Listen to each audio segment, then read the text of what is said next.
So let's start with resistors in series.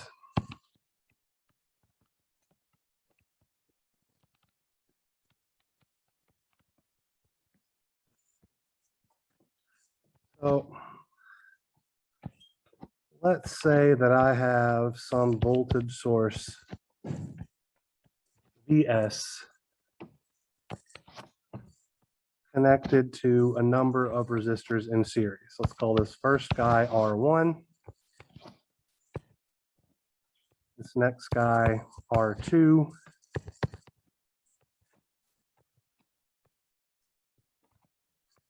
Let's call this guy R sub n.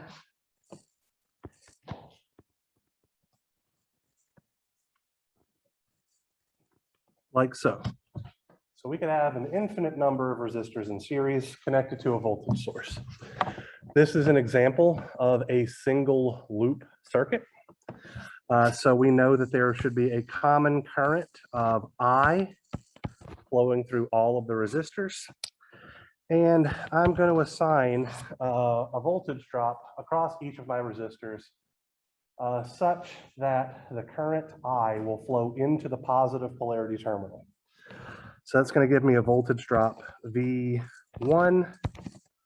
for resistor R1, a voltage drop V2 for resistor R2, and a voltage drop Vn for resistor Rn, like so.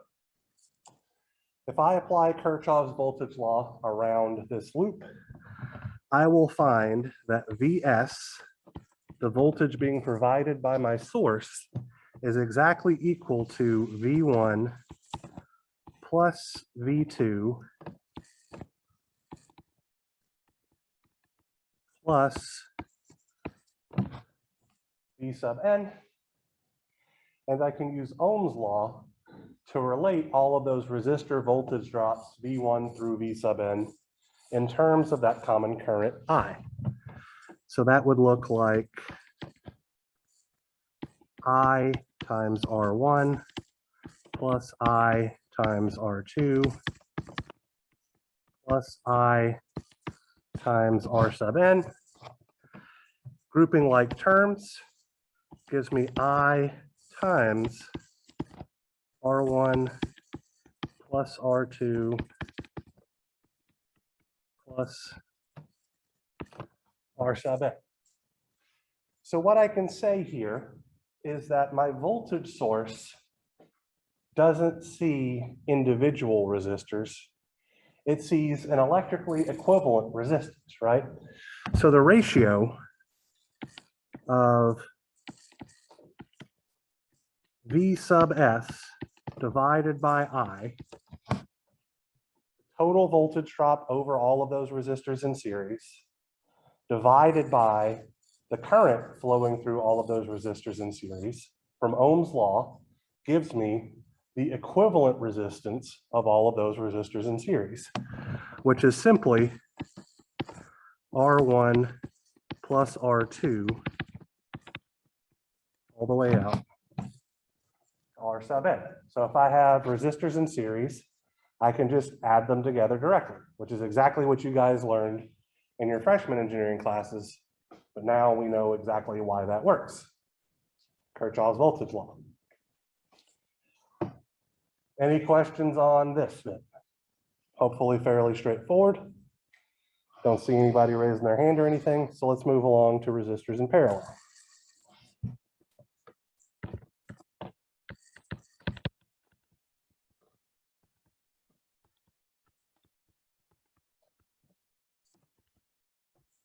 So I'm going to have a similar situation, but this time I'm going to use a current source, I sub S. And I'm going to have a number of resistors connected in parallel. So let's call this guy R1. This guy R2.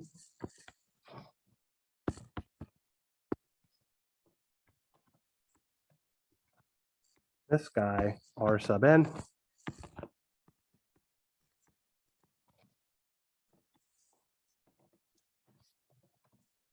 This is a single node pair circuit. where all of the elements are connected in parallel. And so that means that they all share a common voltage, which I will call V. If resistor R1 is carrying a current down I1, resistor R2 is carrying a current down I2, and resistor Rn is carrying a current down I sub n, I can apply Kirchhoff's current law and get the following relationship. IS will be equal to I1 plus I2 plus I sub n. I can use Ohm's law to relate all of those resistor currents to that common voltage V. So this will become V divided by R1 plus V divided by R2 plus V divided by R sub n. And I can group like terms. So that's going to be V multiplied by 1 over R1 plus 1 over R2 plus 1 over R sub n. And so I can see then that my current source doesn't necessarily see a single resistance or a bunch of individual resistors connected in parallel. It sees an equivalent resistance defined as Req is equal to V divided by I sub S, which is just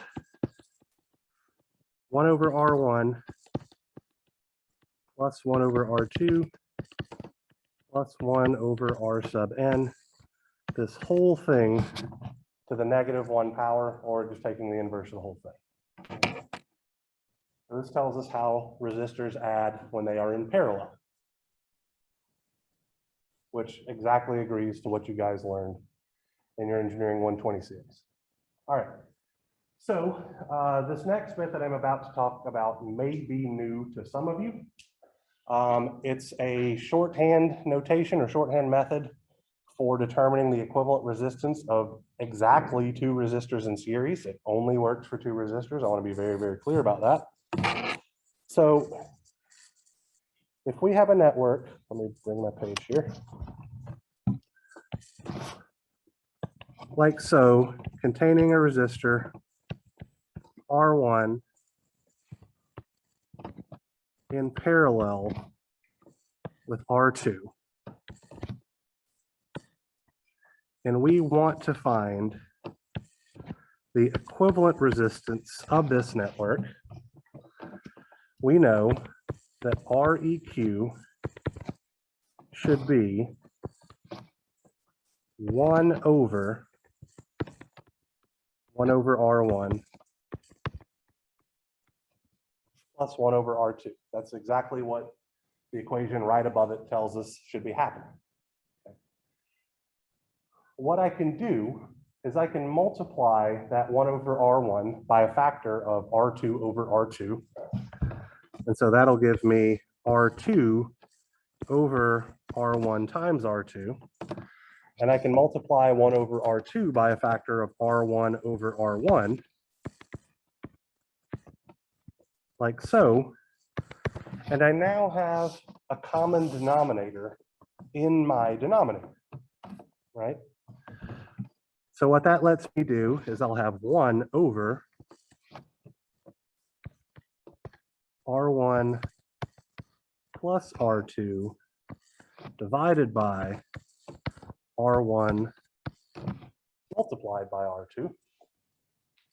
And since I have 1 over a fraction, I can just simply take the reciprocal of the fraction, and that gives me R1 multiplied by R2 over R1.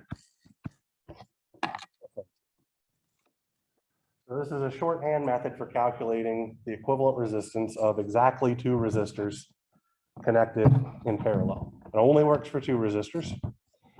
The units should make it pretty obvious. If I had 3 resistors in parallel, it is not going to be R1 times R2 times R3 over R1 plus R2 plus R3, because that would give me units of resistance squared, which doesn't make any damn sense. Okay?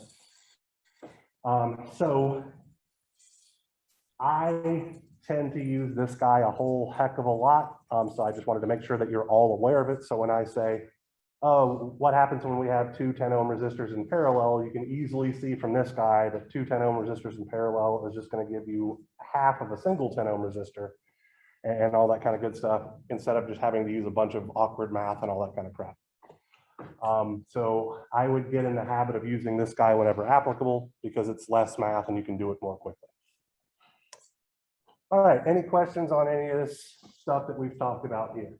Hopefully, maybe this last little bit wasn't a review, but everything before this should have been. I might have used a bit more math to explain what was going on.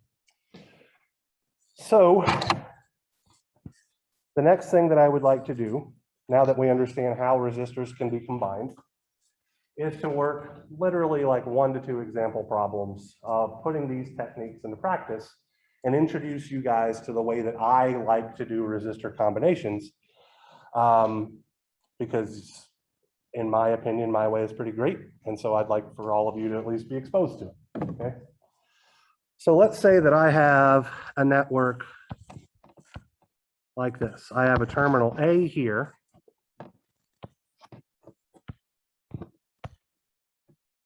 And let's call this guy a 10 ohm resistor.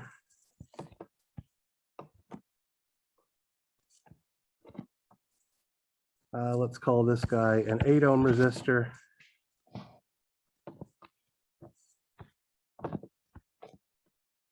This guy will be a 6 ohm resistor. This guy will be a 4 ohm resistor. This diagonal guy will be a 2 ohm resistor.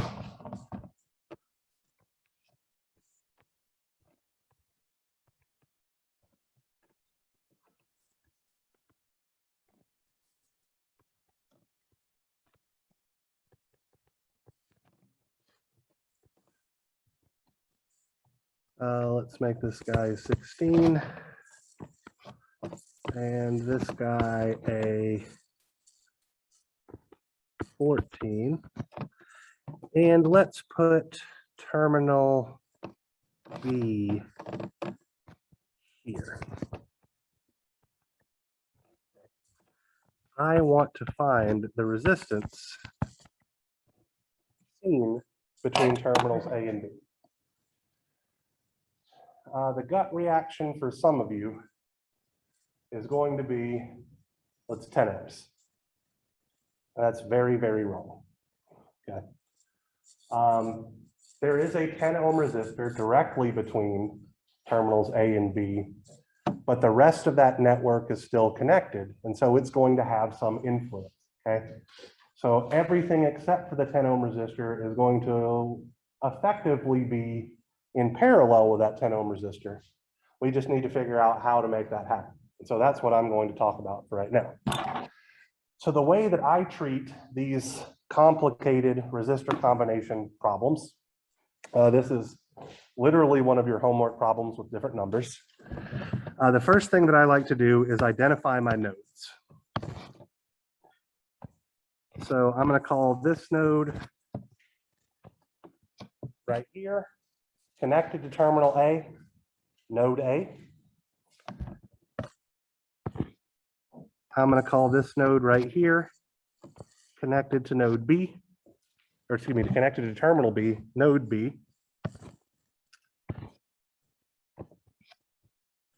I've identified a node to the right, and I'm going to call it node C.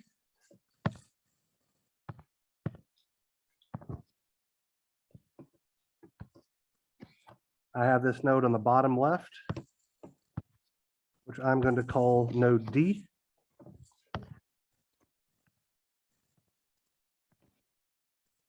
I have this node in the bottom middle, which I'm going to call node E. And then lastly, I have this node on the bottom right, which I will call node F.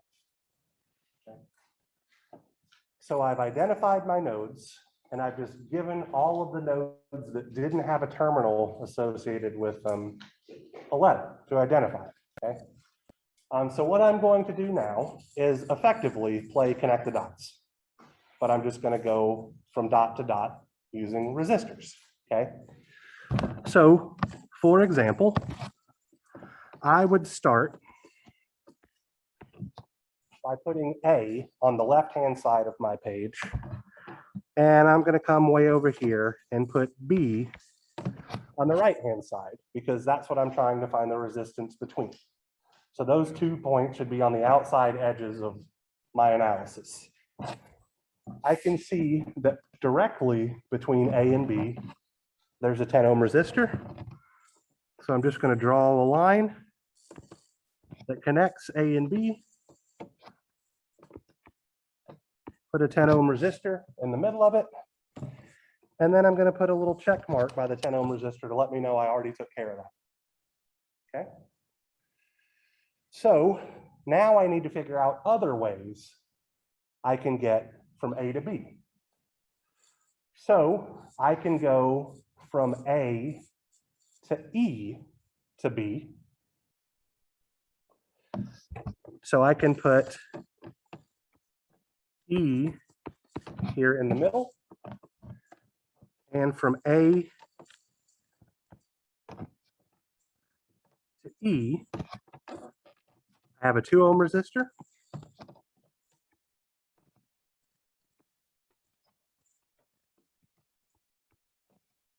And from E to B, I have that 4 ohm resistor.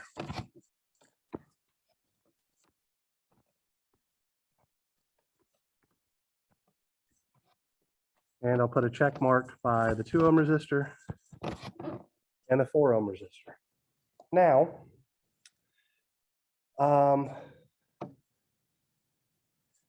I can get from A to E using a path that isn't just the 2 ohm resistor, right? So I could go from A to D to E. So down here, I'll put D, and from A to D, I can go through the 8 ohm.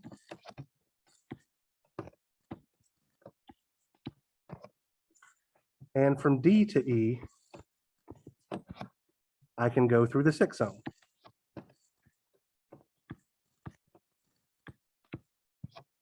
Put a check mark by this guy, and a check mark by this guy.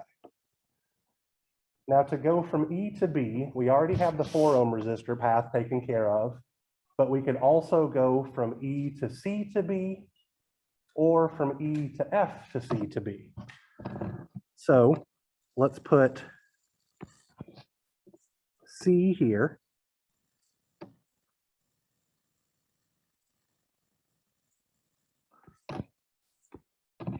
So from E to C, that's my 20 ohm resistor. From C to B is my 12 ohm resistor. That's my 12 and my 20. And I can go from E to C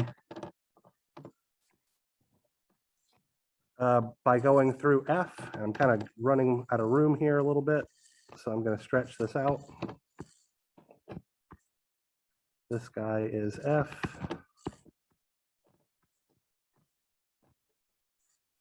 So let's see. So from E to F is my 14. And from F to C is my 16 ohm resistor. And I'm drawing my my initial thing a little bit larger. And hopefully we can now see that this complicated mess of triangular shapes and squares and all that kind of stuff, like we can see that the 14 and the 16 ohm resistor, how are they connected? They're in series, and they're in parallel with the 20, right? That combination is in series with the 12. That combination is in parallel with the 4. We have the 8 and the 6 in series on the left-hand side. That's going to be in parallel with the 2. drawing it out this way to me makes it much easier to see how things are connected to each other and then do simple manipulation to figure out how to combine things, right? So a moment ago, we said the 14 and the 16 are in parallel. So what's, or excuse me, the 14 and the 16 are in series. So what would that equivalent resistance be?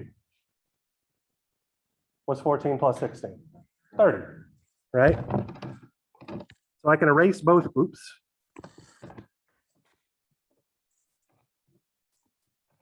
I can erase those guys and replace them with a single 30 ohm resistor, okay? Now, I want to be clear about how I'm replacing it, okay? So I replaced a path from E to C, so that resistor needs to be put between nodes E and C, right? Which puts it directly in parallel with the 20 ohm resistor. So what's 30 in parallel with 20?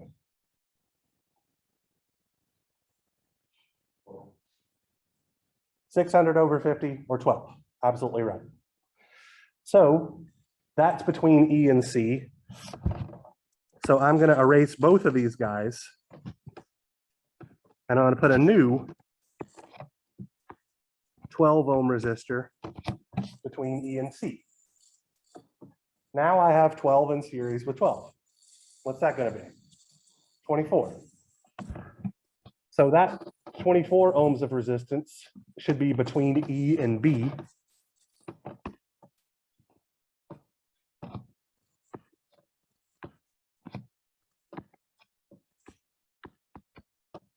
And now I can see that my 4 and my 24 are in parallel. So that's going to be 96 over 28. I don't know if that's, I mean, obviously it simplifies by a factor of 2, but I don't know if it goes any further than that.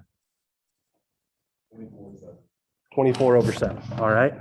So I can erase both of these guys.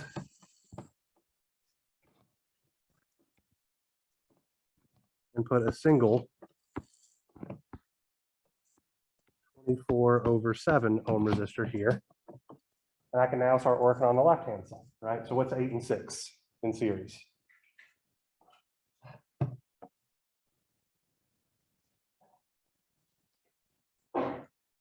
Harold.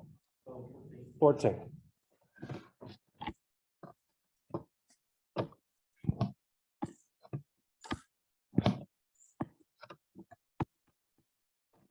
In parallel with 2 is going to look like 28 over 16. So let's see, that would be 14 over 8 is 7 over 4.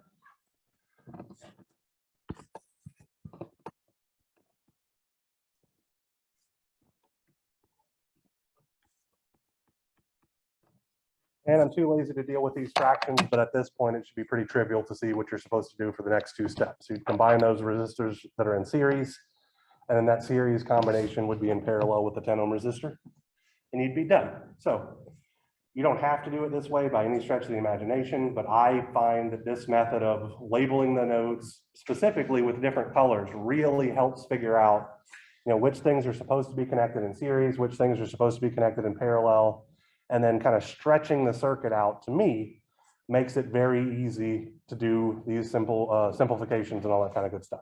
All right, so that's what I had prepared for today. Simple resistor combinations. There's an in-class assignment that is, I believe, 1 problem long. It's an annoyingly difficult problem, but not too much so.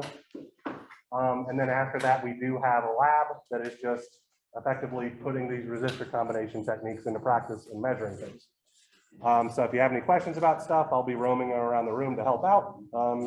Start working on either the lab or the in-class assignment, please.